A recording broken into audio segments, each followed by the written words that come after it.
India's External Affairs Minister Dr. Jaishankar on Tuesday informed the Parliament's lower house that full disengagement with China has been achieved in Eastern Ladakh. Jaishankar emphasized the need for continued de-escalation, identifying it as India's next priority. The minister will brief the upper house today. The House is aware that our ties have been abnormal since 2020, when peace and tranquility in the border areas were disturbed as a result of Chinese actions. Recent developments that reflect our continuous diplomatic engagement since then have set our ties in the direction of some improvement.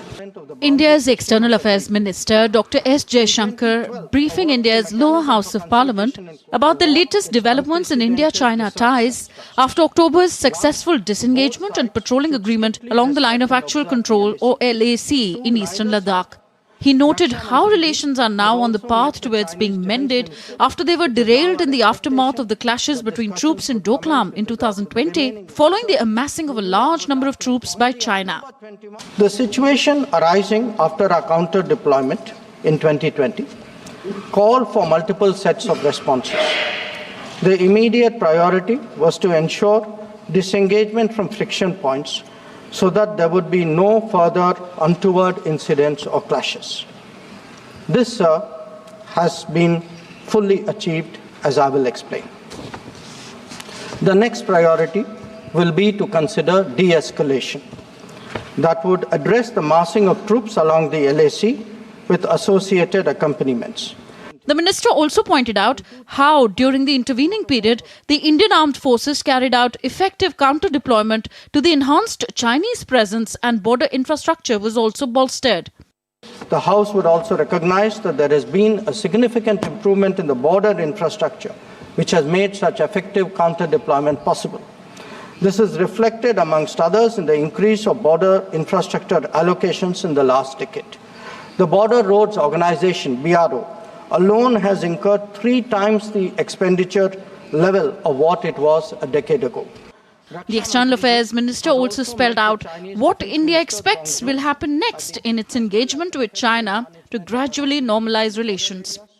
The conclusion of the disengagement phase now allows us to consider other aspects of our bilateral engagement in a calibrated manner, keeping our national security interests first and foremost. In my recent meeting with Foreign Minister Wang Yi, we reached an understanding that the special representatives and the Foreign Secretary level mechanisms will be convening soon. Clearly, India's approach of no business as usual till border tensions are addressed has led China to rethink its stance. India will keep its security interests at the forefront in all dealings with China. Gautam Roy's report for DD India. Indian Parliament to resume their daily proceedings of the winter session on Wednesday, with the upper house of the Parliament to take Boilers Bill 2024 for consideration and passing, while the lower house to take up Railways Amendment Bill 2024 and Disaster Management Amendment Bill 2024 for consideration and passing. And DD India's Vishal Baristo joins us live from New Delhi. Hi Vishal, very good morning to you. After several days of disruption, Parliament finally witnessed smooth functioning. Can you walk us through what transpired, Vishal? Well, absolutely, Siddharth. Huge relief for everybody who's covering your Parliament and also who's attending the Parliament. Indeed. Because the government were worried a lot. They did not want the time to be wasted, and the Speaker made it very clear and also warned the members that if they continue to disrupt the proceedings of the House, that they might be, the House might assemble on weekends as well and Sunday too. And finally, a kind of agreement was reached between the floor leaders of different parties and the Speaker day before. And yesterday we saw that the House, both houses functioned smoothly, and important bills, especially the Banking Amendment Bill and also the bill on the oil fields amendment, were also passed yesterday in the lower house, and today in both the houses, lower house and the upper house. And today we are expecting Dr. S. Jaishankar to make his statement on China in the upper house of the Parliament. Also in the lower house, we are expecting two important bills to come up. One is for the smooth functioning of the railways, better streamlining of the railways, that is Railway Amendment Bill that would be introduced by the Union Minister Ashwini Vaishnav. And also another very important bill in the lower house would be introduced by the Union Minister Amit Shah on the how to create local level forces for natural calamities. So apart from Delhi and Chandigarh, so the government is seriously looking into the matter that we should have a kind of force that would also support the central forces in wake of natural calamities.